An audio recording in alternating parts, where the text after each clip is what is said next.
Assalamualaikum warahmatullahi wabarakatuh.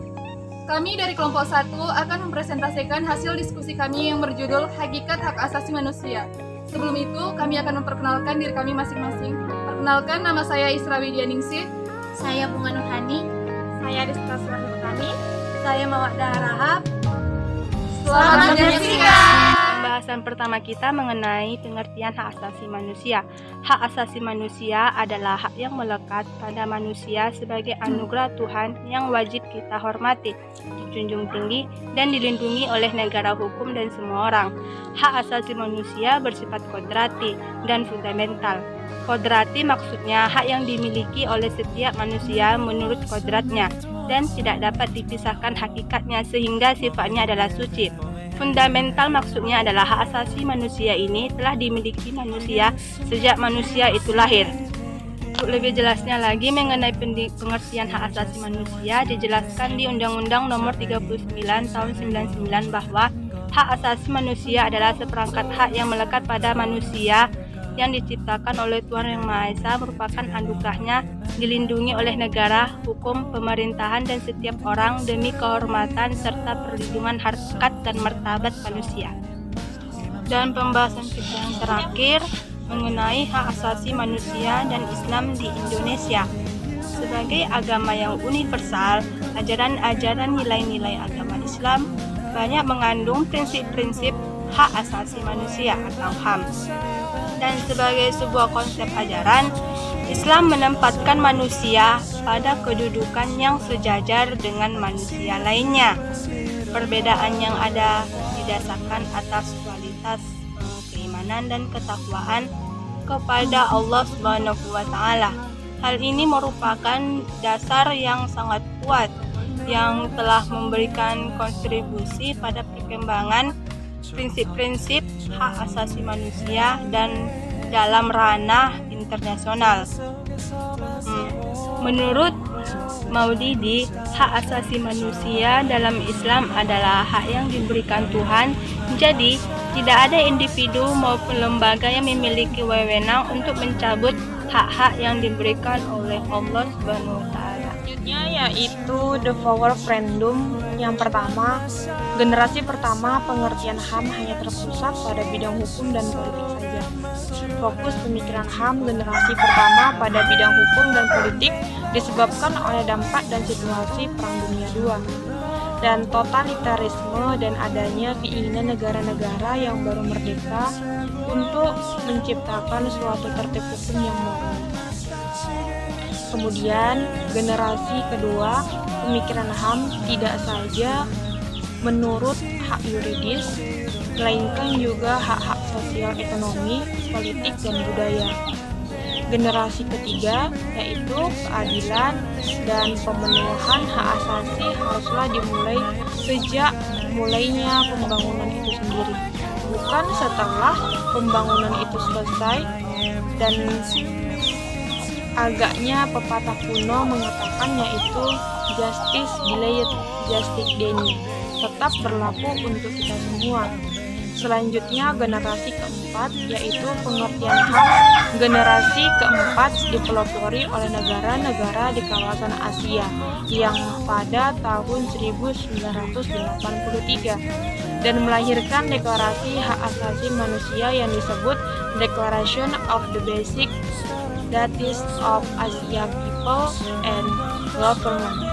Deklarasi ini lebih maju dari rumusan ketiga karena tidak saja mencakup tuntutan struktur tetapi juga berpihak kepada terciptanya tatanan sosial yang berkeadilan. Dan selanjutnya yaitu beberapa masalah dalam deklarasi yang terkait dengan HAM dalam ikatan pembangunan sebagai berikut. Adapun pembangunan berdiri, kemudian perdamaian, partisipasi rakyat, hak-hak budaya. Kemudian hak keadilan sosial, hak asasi adalah hak yang dimiliki manusia yang telah diperoleh dan dibawanya bersamaan dengan kelahiran atau kehadiran di dalam kehidupan masyarakat dan seluruh dan semuanya dianggap bahwa beberapa hak itu dimilikinya tanpa perbedaan atas dasar bangsa, kemudian ras, agama, atau kelamin. Dan arena itu bersifat asasi serta universal. Dasar dari semua hak asasi adalah bahwa manusia harus memperoleh kesempatan untuk berkembang sesuai bakat dan cita-citanya. Dan setelah dunia mengalami 2 perang yang melibatkan hampir seluruh dunia dan di mana hak-hak asasi diinjak-injak, timbul keinginan untuk merumuskan hak-hak asasi manusia itu dalam suatu naskah internasional, dan usaha ini pada tahun 1948 berhasil dengan diterimanya Universal Declaration of Human Rights atau pernyataan sedunia tentang hak-hak asasi manusia oleh negara-negara yang tergabung dalam Perserikatan Bangsa-Bangsa. Selanjutnya, dalam sejarah umat manusia telah tercatat banyak kejadian di mana seseorang atau segolongan manusia mengadakan perlawanan terhadap penguasa atau golongan lain, dan untuk memperjuangkan apa yang dianggap bahwa sering perjuangan itu dan menuntut pengorbanan jiwa dan raga.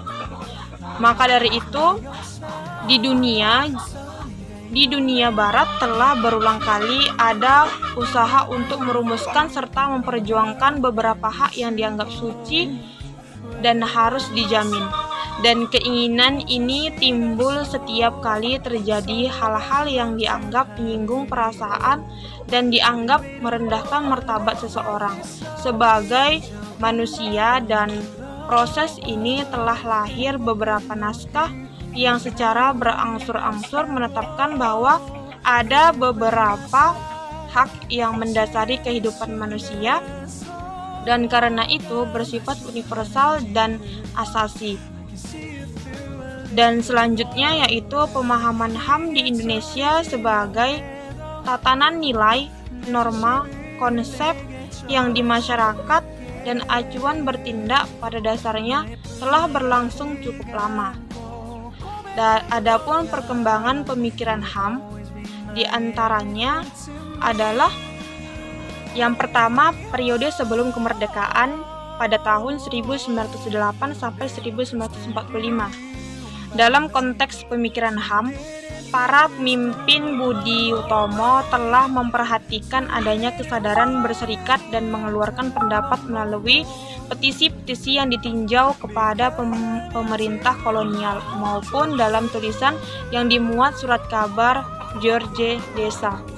Bentuk pemikiran HAM Budi Utomo dalam bidang hak kebebasan berserikat dan mengeluarkan pendapat perdebatan pemikiran HAM yang terjadi dalam sidang BPUPKI berkaitan dengan masalah persamaan kedudukan di muka hukum, hak atas pekerja dan penghidupan, dan yang tidak layak, hak untuk memeluk agama dan kepercayaan, hak berserikat, kemudian hak berkumpul, serta hak mengeluarkan pikiran dengan lisan dan tulisan.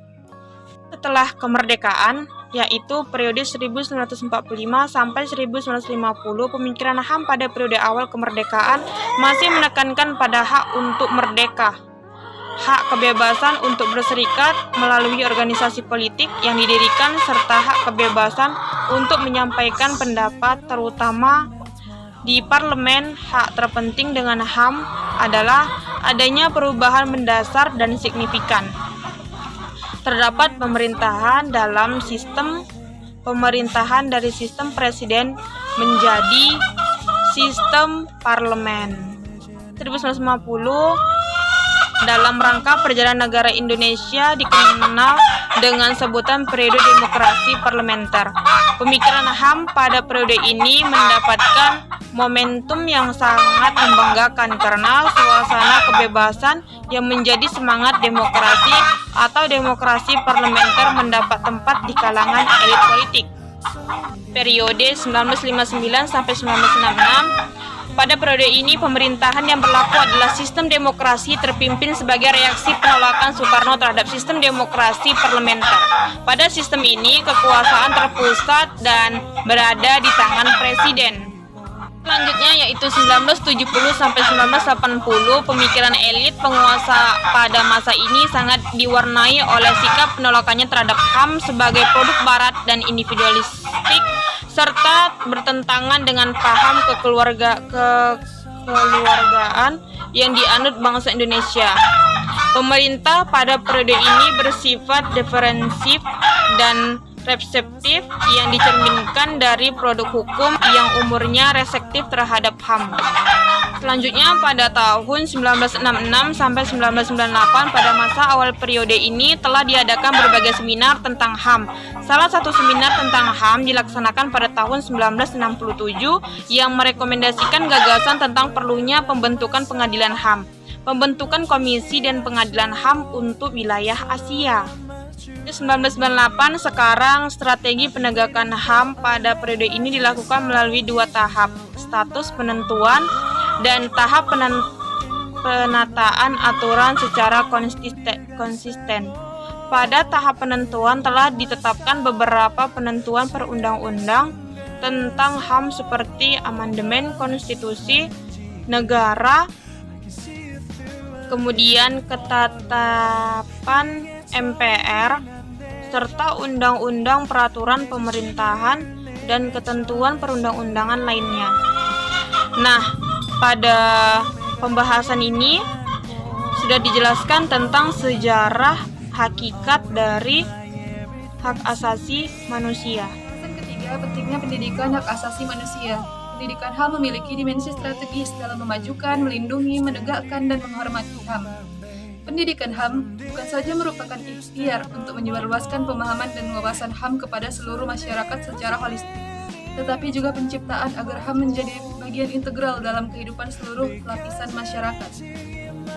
Kebutuhan akan pendidikan HAM ini menjadi kian penting dan menemukan relevansinya bagi masyarakat dan bangsa kita, karena pengalaman masa lalu negara kita yang kelam oleh riuhnya pelanggaran HAM, baik yang dilakukan oleh aparatur negara maupun yang dilakukan oleh masyarakat itu sendiri. Pendidikan HAM juga merupakan refleksi dari usaha untuk melindungi HAM. Perlindungan terhadap HAM ini kian bahkan telah menjadi tuntutan dan harapan seluruh lapisan masyarakat di satu sisi, dan di sisi lain menjadi kewajiban negara. Para pendiri negara atau Founding Fathers telah mencoba merumuskannya dalam konstitusi seperti terlihat dalam pembukaan Undang-Undang Dasar 1945, bagian ke-1 bahwa sesungguhnya kemerdekaan itu ialah hak segala bangsa, dan oleh sebab itu, maka penjajahan di atas dunia harus dihapuskan, karena tidak sesuai dengan peri kemanusiaan dan peri keadilan. Begitu pula dengan pasal-pasal di dalamnya, beberapa di antaranya adalah pasal 27 ayat 1, hak berkedudukan sama dalam hukum dan pemerintahan. Ayat 2, hak atas pekerjaan dan penghidupan yang layak. Pasal 28, hak berserikat dan berkumpul. Berkaitan dengan hal tersebut, MPR telah mengeluarkan TAP nomor 17 MPR 1998 tentang hak asasi manusia dan merekomendasikan perlunya membentuk undang-undang tentang hak asasi manusia. Selanjutnya pada tanggal 23 September 1999 diundangkanlah Undang-Undang Nomor 39 Tahun 1999 tentang HAM dan Komnas HAM dengan menegaskan kewajiban pemerintah serta bertanggung jawab menghormati, melindungi, menegakkan, dan memajukan HAM. Setelah penerbitan undang-undang, MPR juga telah melakukan amandemen terhadap konstitusi dengan memerinci hal-hal yang menyangkut HAM, pasal 28I dan 28J Undang-Undang Dasar 1945. Kemudian pentingnya pendidikan HAM agar masyarakat bangsa Indonesia mampu bersikap baik dan menjunjung tinggi persamaan derajat manusia seperti yang terkandung dalam sila kedua kemanusiaan yang adil dan beradab. Pembahasan keempat yaitu tujuan dan dasar hukum pendidikan hak asasi manusia. Kesadaran akan hak-haknya sebagai warga negara tidak tumbuh dengan sendirinya. Kesadaran itu akan meningkatkan kepekaan terhadap nasib diri sendiri dan bangsanya. Sedangkan pertumbuhan dan perkembangan kesadaran terhadap hak asasi manusia itu melalui proses yang panjang. Dan untuk menumbuhkan kesadaran akan hak asasi itu tidak jarang dilakukan berbagai pengorbanan, baik secara fisik, mental, bahkan dengan kekerasan. Berdasarkan Universal Declaration of Human Rights tahun 1948, dikatakan bahwa pengembangan dan pembinaan hak asasi manusia ditempuh dengan jalan pendidikan dan pengajaran. Melalui keduanya lah kemampuan peserta didik dalam memahami dan menghayati hak asasi manusia dapat dikembangkan. Dan tujuan pendidikan HAM di sekolah diarahkan untuk mencapai tujuan pendidikan nasional dan tujuan negara, sebagaimana tercantum dalam pembukaan Undang-Undang 1945 yang dikatakan bahwa Negara Kesatuan Republik Indonesia itu didirikan oleh para pendiri dengan tujuan yaitu melindungi segenap bangsa dan seluruh tumpah darah Indonesia, memajukan kesejahteraan umum, mencerdaskan kehidupan bangsa, dan ikut serta dalam menjaga ketertiban dunia yang berdasarkan perdamaian abadi. Seluruh warga negara Indonesia sebagai bagian integral dari bangsa Indonesia berhak memperoleh perlindungan dari negara. Kewajiban negara adalah melindungi seluruh kepentingan rakyat. Di samping memiliki hak, negara memiliki kewajiban yaitu loyal terhadap negara. Sebagaimana dijelaskan sebelumnya bahwa HAM merupakan hak dasar dan hak pokok dari sebuah kehidupan bagi seseorang itu sendiri. HAM mempunyai hak fundamental yang berarti tidak bisa dicabut atau diambil kapanpun dan dimanapun selagi manusia itu masih ada. Oleh karena itu, pemerintah menetapkan dasar hukum HAM yang terdapat dalam Undang-Undang Dasar 1945. Dan ada pula beberapa dasar hukum mengenai HAM, yaitu yang pertama Pancasila. Pancasila mempunyai dasar-dasar sebagai pelindung hukum dalam hak asasi manusia. Misalnya, pengakuan Pancasila dalam HAM mempunyai harkat dan martabat manusia sebagai makhluk Tuhan yang Maha Esa. Dan yang kedua yaitu pembukaan Undang-Undang Dasar 1945 yang bertuliskan kemerdekaan itu adalah hak segala bangsa dan oleh karena itu penjajahan di atas dunia harus dihapuskan karena tidak sesuai dengan pri kemanusiaan dan pri keadilan. Pernyataan itulah merupakan suatu unsur pernyataan universal karena semua bangsa ingin merdeka. Bahkan di dalam bangsa Indonesia yang merdeka juga ada rakyat yang ingin merdeka, yakni bebas dari penindasan oleh penguasa, kelompok, ataupun manusia lainnya. Yang ketiga terdapat dalam batang tubuh Undang-Undang Dasar 1945. Di antaranya yaitu yang pertama, persamaan kedudukan warga negara dalam hukum dan pemerintahan, pasal 27 ayat 1. Kedua, hak atas pekerjaan dan penghidupan yang layak, pasal 27 ayat 2. Yang ketiga, kemerdekaan berserikat dan berkumpul, pasal 28. Yang keempat, hak mengeluarkan pikiran dengan lisan atau tulisan, pasal 28. Kebebasan memeluk agama dan beribadat sesuai dengan agama dan kepercayaan masing-masing, pasal 29 ayat 2. Hak memperoleh pendidikan dan pengajaran, pasal 31 ayat 1. Dan bab 10A pasal 28 sampai dengan 28J tentang hak asasi manusia. Cukup sekian hasil dari presentasi kami. Wassalamualaikum warahmatullahi wabarakatuh.